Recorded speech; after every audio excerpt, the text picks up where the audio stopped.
By the time this happened, HOA Karen had already made herself the self-appointed sheriff of the neighborhood. She thought every rule, every driveway, every noise, and every property line existed for her approval. But on one scorching August afternoon, that obsession nearly cost her everything. It started when I got a call from my ranch foreman. He said one of the farmhands had collapsed from the heat. I told him to call 911 immediately and that I'd meet the ambulance at the gate. 15 minutes later, I heard sirens in the distance, faint but growing louder.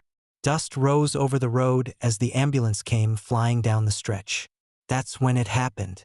The ambulance screeched to a halt, not because of a red light, not because of traffic, but because Karen's shiny white SUV was parked sideways across my driveway, completely blocking the entrance. The paramedics leaned on the horn. Nothing. One of them jumped out, waving. "Ma'am, we need through."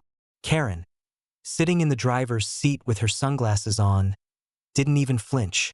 She slowly rolled down the window and said, "This is private access.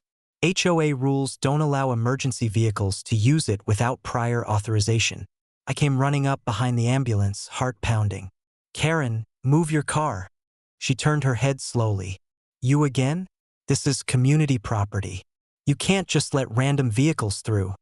I was furious. "It's an ambulance, Karen. Someone's dying." She folded her arms. "Not my problem.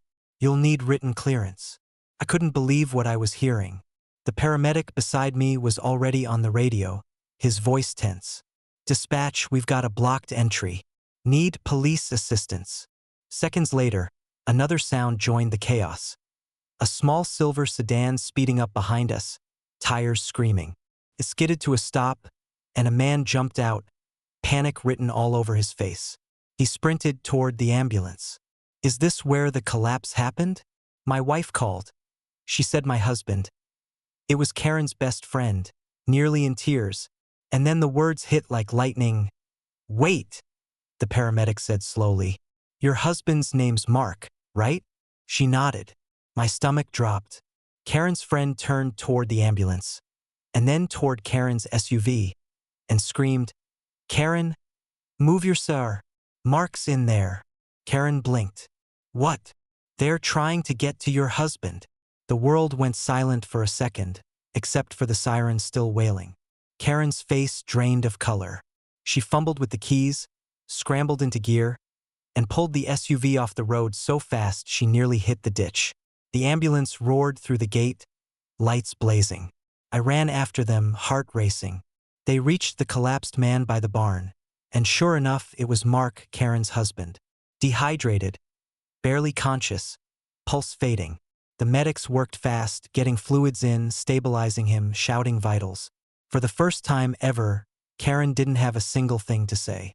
She just stood there, shaking, watching as the paramedics lifted her husband onto the stretcher.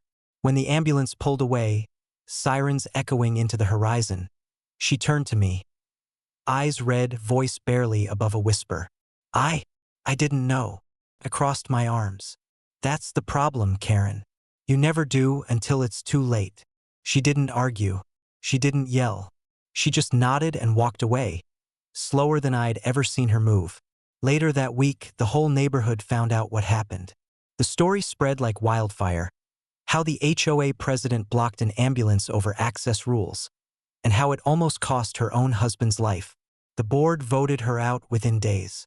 She resigned for personal reasons. Mark recovered fully, good man, hardworking, humble. He stopped by the ranch a few weeks later to thank me. We talked for a long while. He shook my hand and said, "She's learning. Slowly.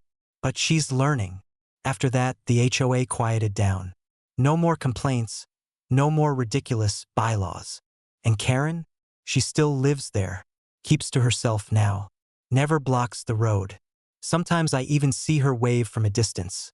A small, embarrassed wave, like she's remembering that day every time she passes my gate. I wave back, because forgiveness costs less than pride. But deep down, I think she'll never forget the lesson that the ranch and life taught her that day. You can control rules, fences, and forms all you want, but you never, ever block the road that saves someone's life.